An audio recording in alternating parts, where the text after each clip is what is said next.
अस्सलाम वालेकुम। आज की इस वीडियो में हम डिस्कस करेंगे द स्कूल फॉर स्कैंडल, जिसे लिखा है रिचर्ड शेराइड ने। ठीक है। ये प्ले जो है 1777 में लंदन में लिखा गया और 1777 में ही पब्लिश किया गया। ये कॉमेडी ऑफ मैनर है। ठीक है, इसका जॉनरा और इसकी सेटिंग जो है लंदन की है। ठीक है, इस प्ले का जो पूरा नाम है the school for scandal, a comedy in 5 act. अब रिचर्ड शेराइट जो था, जिसके बारे में कहा जाता है कि वो मॉडर्न कॉन्ग्रेव था। जिस तरह हमने द वे ऑफ वर्ल्ड देखा, जिसे लिखा था विलियम कॉन्ग्रेव ने, जो वो रेस्ट्रेशन पीरियड का एक बहुत पॉपुलर राइटर था। जिस तरह वो बहुत सी चीज़ें लेकर आया था, इस तरह आफ्टर द रेस्ट्रेशन पीरियड, ठीक है, 18th सेंचुरी में 100 ईयर्स के बाद, यानी कि रिचर्ड शेराइट जो था वही चीज़ें लेकर आया। फ़र्क इतना था कि रेस्टोरेशन कॉमेडी जो थी वो बहुत ज़्यादा बाउडी थी, मतलब उसमें बहुत ज़्यादा स्ट्रेट फॉरवर्ड सेक्सुअली कम्प्लीशंस वगैरह का जिक्र किया जाता था। लेकिन बट 18th सेंचुरी के जो वर्जन थी वो बहुत रिफाइन थी। अब दोनों के एक जैसे स्टाइल्स हैं। जैसे मैंने ये बताया कि अफेक्टेड मैनर्स ऑफ सोफिकेटेड सोसाइटी, और जितनी भी स्टोरीज़ हैं उनमें क्या होता है कि लव अफेयर्स वगैरह होते हैं, और फिर वो लव अफेयर किसी तरह किसी और फॉर्म में चले जाते हैं। वेपन्स वगैरह बताए होते हैं, डायलॉग्स बताए होते हैं, विटी बताई होती है। कैरेक्टर्स को बहुत डिफरेंट तरीके से उनकी एबिलिटीज़ के लिहाज से जो है डिस्कस किया जाता है। और इसका अब एम्फसाइज़ जो है वो लैंग्वेज पर था, जैसे विट हो गई, क्लियर हो गई, और एक्शन वगैरह उनके। ठीक है, अब अगर हम स्टोरी की बात करें तो इसमें जो स्टोरी है, उससे पहले हम ज़रा करेक्टर्स वगैरह को करेक्टर स्केच देख लेते हैं, ताकि आपको ये जो स्टोरी है उसकी समझ आ जाए। तो सबसे पहला करेक्टर जो है वो लेडी टीजल है। ठीक है, ये एक नौजवान, ठीक है, यंग, खूबसूरत, इंटेलिजेंट सर जो पीटर होते हैं वहाँ के, उसकी नौजवान या यंग बीवी होती है। ठीक है, ये अगरचे जो है विलेज से की रहने वाली होती है, लेकिन जब ये शहर आती है तो बहुत जल्द जो है वो सिटी के जो मैनर होते हैं ना, उनको सीख लेती है। और ये साथ साथ जो है वो लर्न कर रही होती है कि जो गॉसिप ग्रुप है, ठीक है, उनको कैसे ऑपरेट कर रही है जो लेडी स्नीरवेल है। ठीक है, और ये हर वक्त जो है वो डिबेट करती है, बहस करती रहती है अपने खामंद के साथ कि वो उसे कम पैसे देता है खर्च करने के लिए, और वो अपने जो तलक है, अपना जो रिलेशनशिप है अपने खामन के साथ, उसको पेलाटोनिक रखना चाहती है। पेलाटोनिक रिलेशन क्या होता है? वैसा रिलेशन होता है कि in which people share a close bond but do not have sexual relationship. I think आप अंडरस्टैंड कर रहे होंगे। उसके बाद जो है वो सर पीटर टेजल हैं। ठीक है, वो एक ओल्ड शख्स हैं, जिनकी जो आदतें हैं, जो उनकी हैबिट्स हैं वो फिक्स्ड हैं। ठीक है, यानी कि वही आदतें बार बार दोहराते रहते हैं। और सर पीटर जो है वो इस प्ले शुरू होने से पहले ना, ये दिखाया हुआ है कि 7-7 मंथ कबल ही लेडी टीजल से शादी कर ली थी, और वो अपनी लाइफ और अपनी जो मैरिड लाइफ है वो एक साथ लेकर चलने में उनको थोड़ी सी मुश्किलात हो रही हैं, क्योंकि उनकी जो बीवी है वो बहुत ज़्यादा यंग है, और वो एजिड हैं, और वो थोड़े से मतलब कि वो उनसे बहस करते हैं। और इसलिए बहस करते हैं कि वो समझते हैं कि उनके पास ज़्यादा नॉलेज है अपनी बीवी की निस्बत। लेकिन वो बातों में जो है उसकी बातें मान भी लेते हैं, ठीक है, अपनी बीवी की। और सर पीटर जो है वो मारिया के गार्डियन है। ठीक है, और मारिया जो है उनके पास काम वगैरह भी कर रही है। और जो चार्ल्स जो मारिया है वो चार्ल्स सर्फर से मोहब्बत करती होती है। सर पीटर उनके जो है इस मैच की मुखालफत करते होते हैं, कि क्योंकि आगे अब जब मैं चार्ल्स का करेक्टर डिस्कस करूँगा तो आपको पता चल जाएगा कि वो क्यों मुखालफत कर रहे होते हैं। अब सर ओलिवर सर्फर्स के पुराने दोस्त होते हैं, ठीक है, कौन? Sir Peter. ठीक है, और चार्ल्स और जोसेफ सरफस के सरपरस्त के तौर पर खिदमत अंजाम दे रहे होते हैं। चार्ल्स और जोसेफ क्यों कौन है? ये उनके नेफ्यूज़ हैं ओलिवर, सर ओलिवर के। ठीक है, अब नेक्स्ट करेक्टर जो है वो है लेडी स्नेरवेल। ठीक है, वो क्या है? वो एक क्लेवर, ठीक है, हिपोक्रेटिक पर्सन है, एक तेज़ ज़ुबान मुनाफिक और रूमर्स फैलाने वाली। ठीक है, और वो group of high high society man woman के मेन पर्सन है, यानी वो ग्रुप चला रही होती है। वो जो अपना वक्त है गॉसिप और स्कैंडल बनाने में सर्व करती है। लेडी स्नेरवेल जो है वो स्टोरीज़ वगैरह में और गलत खबरें फैलाने में मशहूर हैं। ठीक है, उनके पास एक सर्वेंट होता है स्नेक, जो उनकी हेल्प करता है। उस बंदे का नाम भी स्नेक ही होता है, जो काम भी स्नेक वाले करता है। अब जो नेक्स्ट पर्सन है वो जोसेफ सर्वस है। ठीक है, ये नेफ्यू है, जिसको दिखाया गया है शुरू में a selfish, greedy, hypocrite and lawyer. ठीक है, ओल्डर सर्फर ब्रदर, ये बड़ा भाई है, जो बहाना करता है कि वो जो है वो सेंटिमेंट पर्सन है, यानी वो जज्बात का आदमी है, लेकिन दरअसल वो जज्बाती एक, यानी बहुत चालाक होता है। वो ज़िंदगी के मुनासिब और इखलाकी तरीके जो है ज़िंदगी को कैसे लेके चलना है इसके बारे में बात करता है, लेकिन ख़ुद उन पर अमल नहीं करता। ठीक है, वो एक हिपोक्रेटिक, एक ग्रीडी, एक लायर बंदा होता है। ठीक है, जोसेफ अपने भाई चार्ल्स और मारिया की मंगनी को रोकने के लिए लेडी स्नेरवेल के साथ साजिश वगैरह करता है कि इनकी मंगनी टूट जाए। ठीक है, और ताकि वो खुद मारिया से शादी कर ले। वो मारिया से पैसों के लिए शादी करना चाहता होता है, और वो एक ही वक्त में लेडी टीजल को जो है वो सड्यूस भी कर रहा होता है। हालांकि सर पीटर टीजल जो हैं वो इसको यानी कि ना बहुत शरीफ समझते होते हैं, और उसके भाई को समझते हैं कि वो एक वार है। अब चार्ल्स सर्फस, ठीक है, जो नेक्स्ट कैरेक्टर है, वो एक वार्म हार्टेड, ठीक है, लेकिन सख्त आदमी है। ये यंगर सर्फर ब्रदर यानी छोटा भाई है, और शहर में जो है फजूल खर्च करने वाला जाना जाता है। चार्ल्स अपने चाचा सर ओलिवर की तरफ से दी गई तमाम दौलत और तमाम पिक्चर्स वगैरह जो थी और जो ख़ानदान था उनको यानी खर्च कर चुका होता है, और अब बड़ी हद तक कर्ज़ों में डूबा होता है। लेकिन वो असल में एक गुड हार्ट मॉरल आदमी है। ठीक है, और इसकी जो लॉयल्टी है और जो इसकी काइंडनेस है उस वो दिखाई गई है इस प्ले में। और वो अपने तरीक़ों को और ये तजवीज़ किया जाता है कि वो अपने तरीक़ों को दुरुस्त कर लेगा। ठीक है, और काबिल एहतराम माना जाएगा। चार्ल्स जो है मारिया से मोहब्बत करता होता है बिलाखिर, और उसकी मंगी जो है वो इससे हो जाती है, और सर ओलिवर जो है वो उसको एंड पे अपना वारिस चुन लेते हैं। ठीक है, उसके बाद जो नेक्स्ट करेक्टर है सर ओलिवर सर्फस। ठीक है, उनको मिस्टर प्रीमियम भी कहा जाता है, क्योंकि दरमियान में वो कभी मिस्टर प्रीमियम बन के जाते हैं अपने नेफ्यू के पास, और एक के पास मिस्टर स्टैनली बन के जाते हैं। तो जोसेफ और चार्ल्स सर्फस का जो है वो अमीर चचा कौन है? सर ओलिवर सर्फस, जिनके 3 नाम प्ले में यूज़ किए गए हैं, sir Oliver surface, mister premium, mister Stanley. ये 16 साल ईस्ट इंडीज़ में कारोबार करने की वजह से बाहर रहे हैं। ठीक है, सर ओलिवर जो है अपने एक भतीजे को वारिस के तौर पर चुनने के लिए लंदन में वापस आते हैं। उसके बाद जो नेक्स्ट है वो मारिया। ठीक है, ये मारिया जो है वो उसे चार्ल्स से मोहब्बत करती होती है। ठीक है, ये एक यतीम होती है, यानी ऑर्फन होती है। ठीक है, और जो सर पीटर हैं ये उसके गार्डियन होते हैं। ठीक है, और ये उनके जो मैच है उसकी मुखालफत करते हैं सर पीटर मारिया की। तो ये इसके मेजर करेक्टर थे। अब और मिस्टर रॉली जो है वो सर पीटर का सर्वेंट होता है। ठीक है, जो उनकी हेल्प वगैरह करता है। अब माइनर करेक्टर्स हैं। माइनर करेक्टर में मोसिस है, मिस्टर रॉली है, मिस्टर कैंडियर है, सर बेंजामिन बैकबाइट। ठीक है, और सर कैराबैटरी, स्नेक और केयरलेस एंड मैनी अदर्स। बहुत से करेक्टर ऐसे हैं जिनका भी नाम नहीं ले जा सकता। उसके बाद अब अगर हम स्टोरी की तरफ बढ़ें, ठीक है, तो स्टोरी कहाँ से स्टार्ट होती है? स्टोरी यहाँ से स्टार्ट होती है कि जो लेडी स्नेरवेल है वो अपने यूथ में स्कैंडल का टारगेट बनती है। ठीक है, स्कैंडल्स मतलब उसकी रेपुटेशन ख़राब की गई थी। अब वो क्या करती है कि उसने अपनी लाइफ को सेट कर लिया है, अब वो दूसरी औरतों की रेपुटेशन ख़राब करती हैं।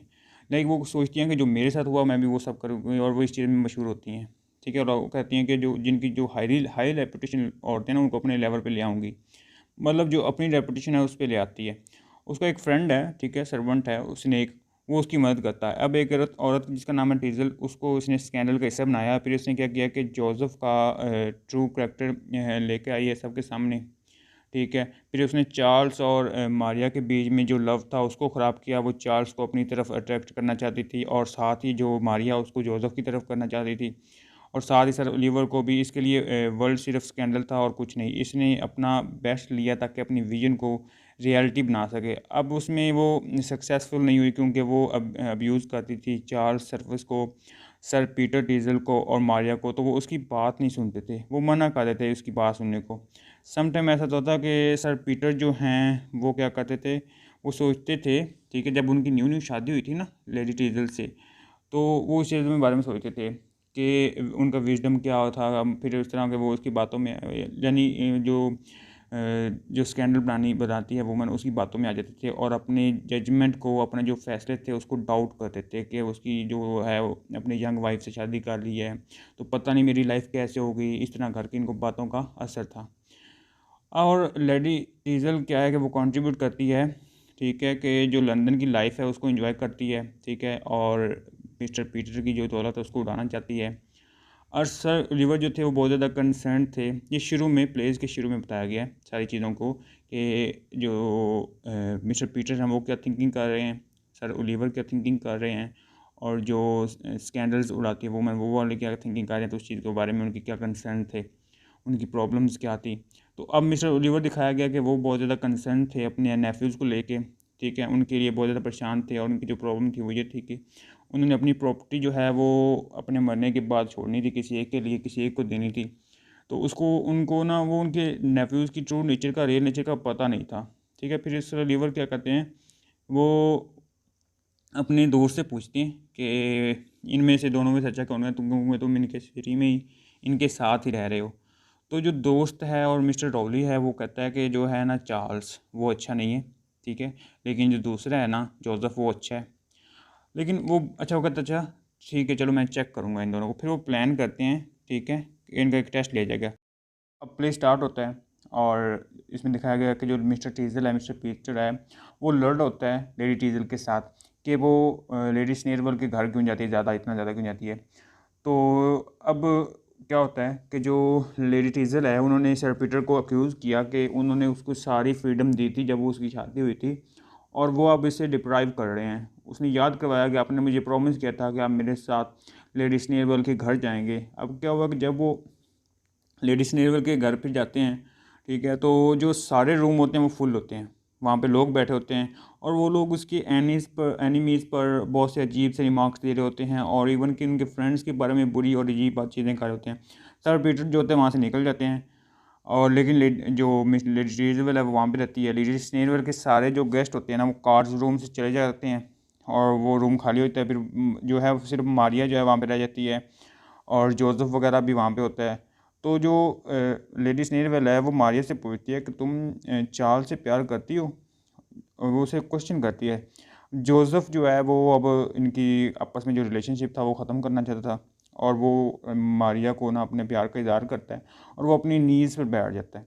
मैंने आपको जैसे करेक्टर में बताया कि जो जोसेफ है वो मारिया को प्यार तो करना यानी शादी करना चाहता था, लेकिन साथ में वो सड्यूस कर रहा था लेडी टीजल को। अब लेडी टीजल वहाँ होती है, वो ये सब कुछ देख लेती है और वो बहुत ज़्यादा सरप्राइज़ होती है। वो उसे कहती है जोसेफ को कि अंदर आओ, मेरे रूम में आओ। जब वहाँ से मारिया वहाँ से चली जाती है तो लेडी टीजल जो है जोसेफ से एक्सप्लेनेशन मांगती है कि ये क्या देखा है मैंने। तो उसने वो ये बताता है कि मैं मारिया से रिक्वेस्ट कर रहा था कि वो सर पीटर को लेडी टीजल्स के जो टेंडर कंसर्न हैं, ठीक है, जो प्रोजेक्ट्स हैं, जो पैसे वगैरह जिसके लेती है वो ना बताए। अब वहाँ पे दूसरा सीन शुरू होता है कि अब जो सारे लीवर हैं उन्होंने क्या किया कि उन्होंने अपने रॉली के साथ ना कंसल्ट किया और वो अपने एक सर्वेंट की मदद ली ताकि वो अपने नेफ्यूज़ के बारे में जान सके। रॉली जो है उसको ये लगता है कि जो जोसेफ का करेक्टर है वो गुड नहीं है, ठीक है, उसकी रेपुटेशन भी गुड नहीं है। नहीं, चार्ल्स का करेक्टर गुड नहीं है, चार्ल्स की रेपुटेशन भी गुड नहीं है और वो जो है कर्जे में डूबा हुआ है।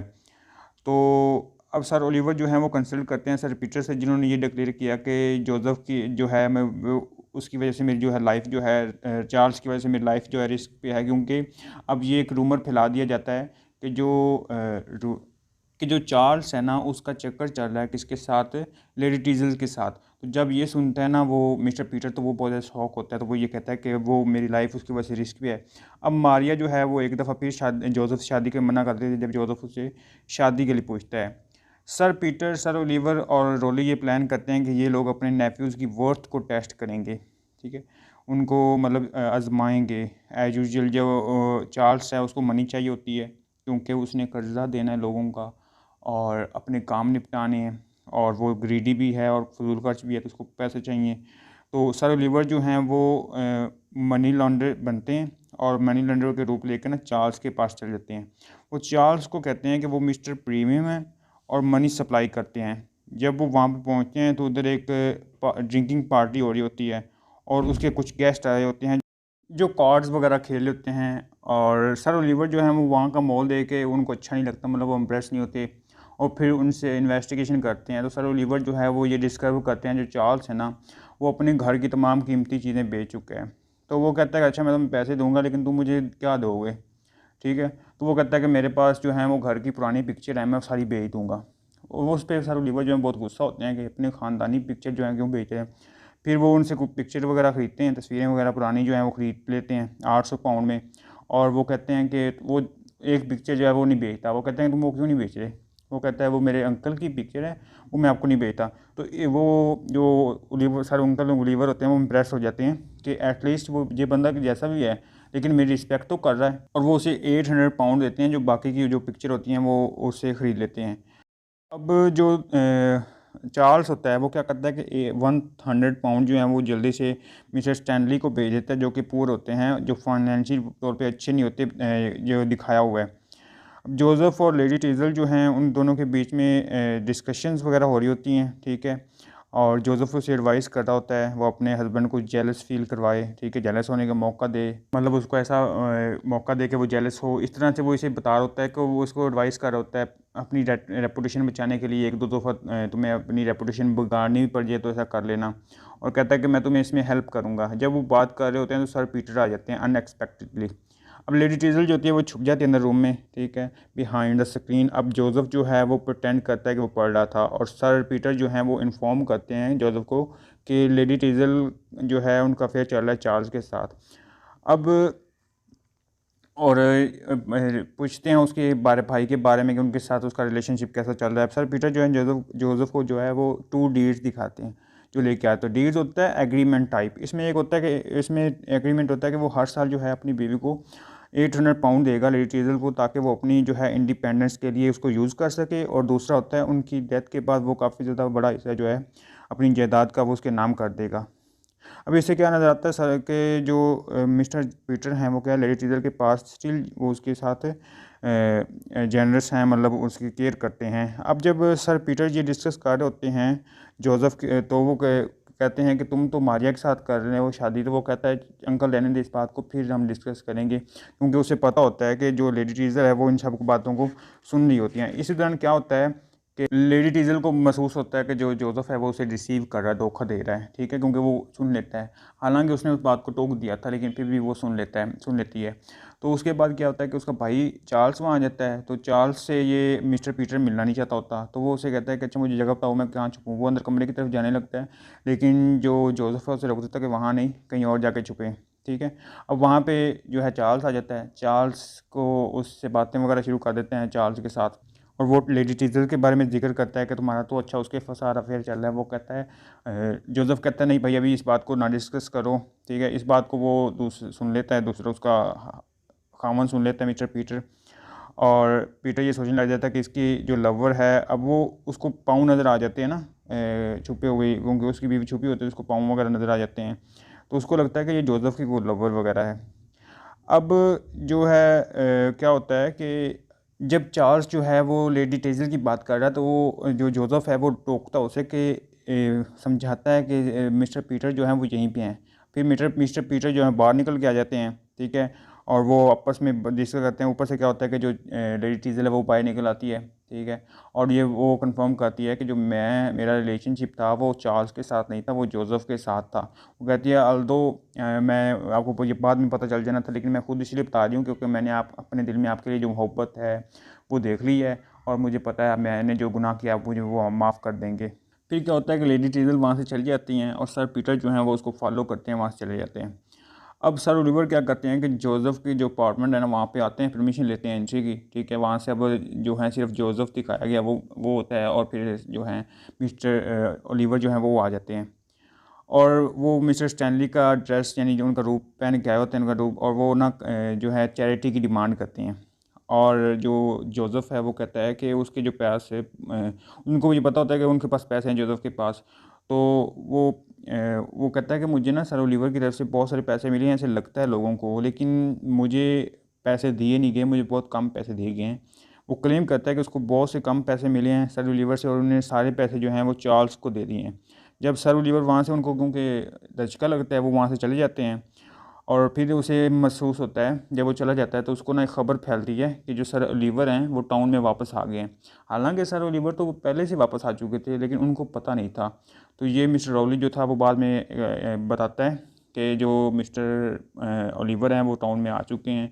तो ये परेशान हो जाता है, कौन, जोसेफ परेशान हो जाता है कि इनको भी तो अभी आना था, इतने मसले हो गए हैं, क्योंकि जो मिस्टर लेडी टीजले है वो भी चली गई है, और ये अभी टेंशनों में घिरा हुआ है। तो कहते हैं उनको भी आना था, वो परेशान हो जाता है। अब सर ओलिवर जो है वो अपने नेफ्यूज़ से मिलने आते हैं। तो जो उसके नेफ्यूज़ होते हैं वो उसकी जो है आगे पीछे खुशामद करने शुरू कर देते हैं, ठीक है, उनकी खिदमत वगैरह में शुरू कर देते हैं, लेकिन उनको अंकल को पता होता है, ठीक है। कि जो ये कैसे, इनकी नेचर कैसी है, ठीक है, उनको उनकी समझ आ चुकी होती है।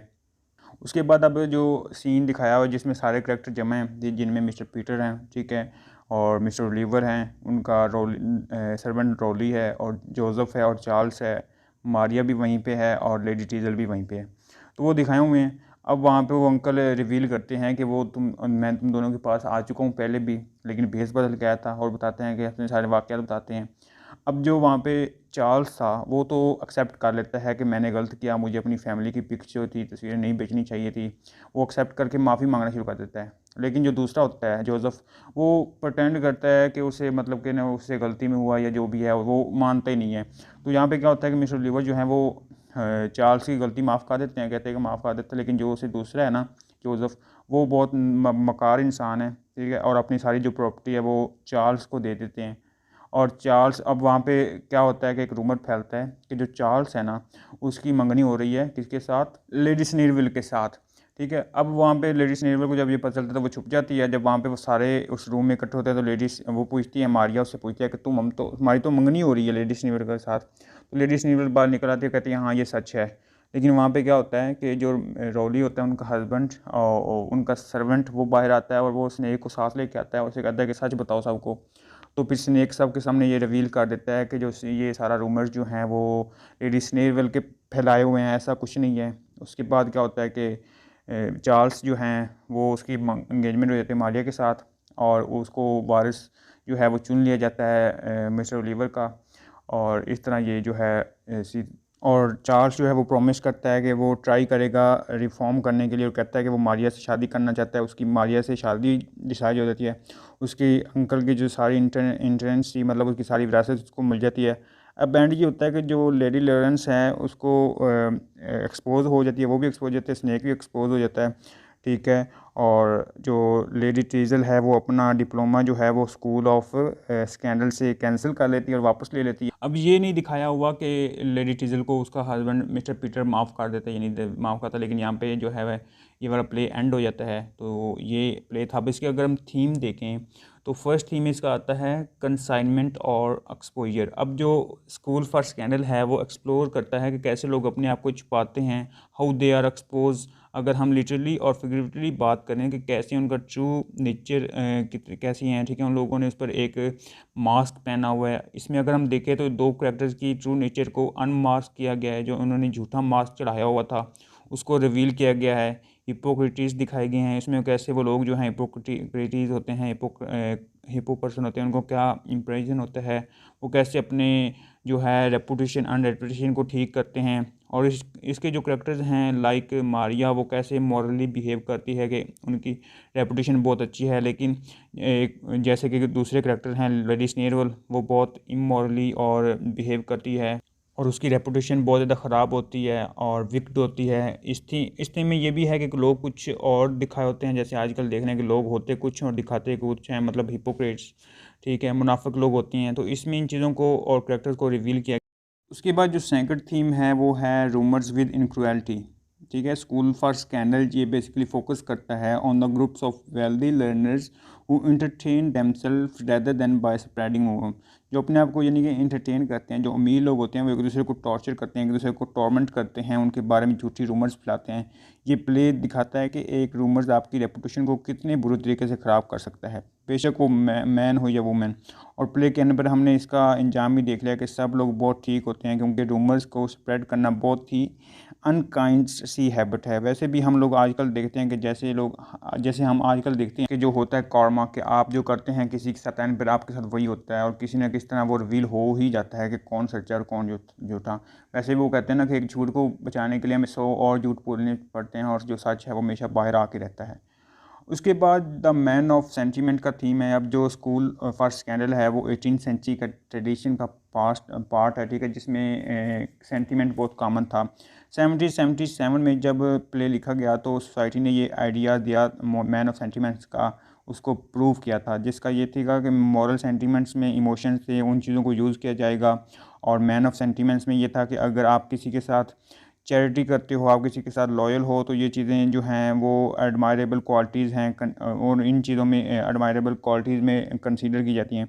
उसके बाद अगला जो थीम था फैमिली ऑनर एंड मनी, जो कि स्कूल फॉर स्कैंडल में इसमें मनी का रोल जो है वो एक्सप्लोर किया गया है कि किस तरह मनी जो है फैमिलीज़ की रेपुटेशंस को ख़राब कर के रख देती है। स्पेशली जो वेल्दी मेंबर्स होते हैं, जो ज़्यादा अमीर होते हैं, उनकी रेपुटेशन वगैरह के साथ कैसे खेला जाता है through the use of money, या फिर वो कैसे खेलते हैं दूसरों की रेपुटेशन के साथ। अभी भी ऐसा होता है कि अगर कोई अमीर बंदा क्राइम करता है, आजकल की सोसाइटी में देख रहे हैं, तो वो जो है उसको पैसे देकर माफ़ करवा लिया जाता है, और इल्ज़ाम लगाने वाला बंदा जो है फंस जाता है क्योंकि वो गरीब होता है।